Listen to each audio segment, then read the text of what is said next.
Bill लेकर के आ रही है।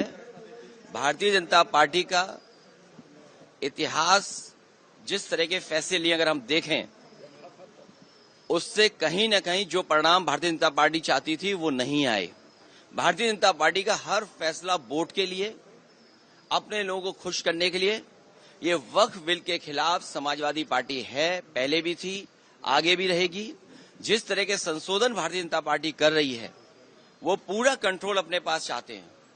जो एडमिनिस्ट्रेटिव पावर है वो पूरा का पूरा अपने पास रखना चाहते हैं। इस देश ने वो समय भी देखा है कि जिस समय एडमिनिस्ट्रेटिव गलत फैसले की वजह से भारत की जो संस्कृति रही, भाईचारा रहा, उसके खिलाफ खाई पैदा की है। और अगर हम इनका जो फैसले लिए अगर पलट करके देखें, एंग्लो इंडियन बिल जिसमें कि सदस्य एक बनता था, चुन करके आता, वो अपॉइंट होता था, वो बिल ले लिया वापस, वो आरक्षण छीन लिया। आरक्षण एंग्लो इंडियन का छीना। नोटबंदी से रुपया छीना, लेकिन भ्रष्टाचार बढ़ गया, रुपए आज भी निकल रहे हैं।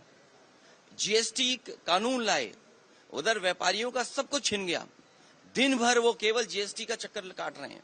तो जीएसटी हो, नोटबंदी हो या अन्य फैसले हों, ये छीनने का काम करते हैं, लोगों का कुछ न कुछ छीनने का काम करते हैं। वक्फ के माध्यम से ये कहीं न कहीं संदेश ये देना चाहते हैं कि अपना वोट बैंक ठीक कर लें, क्योंकि नौकरी दी नहीं, रोजगार दिया नहीं, किसान की आय दोगुनी हुई नहीं, तो इनका वोटर भी इनसे नाराज है।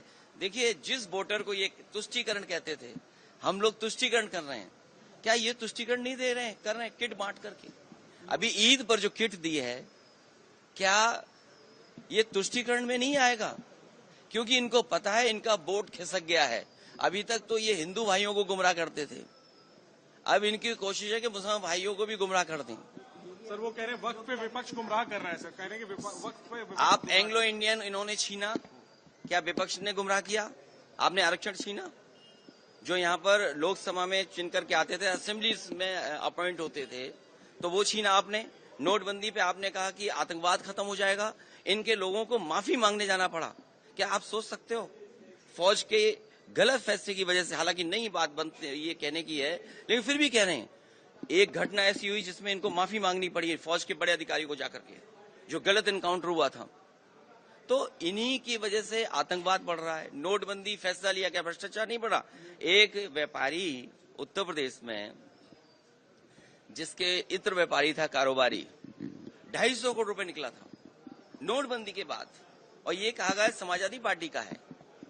जब इनकी बदनामी हुई, इनका फैसला गलत हुआ, इन्होंने अपनी बदनामी छिपाने के लिए समाजवादी पार्टी के जो पूर्व एमएलसी, उसके घर पे छापा मारा।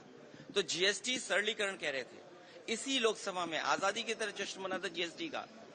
जीएसटी से क्या व्यापारी संतुष्ट है? जीएसटी से करप्शन बढ़ा, महंगाई बढ़ी और व्यापारी के सामने संकट पैदा हो गया।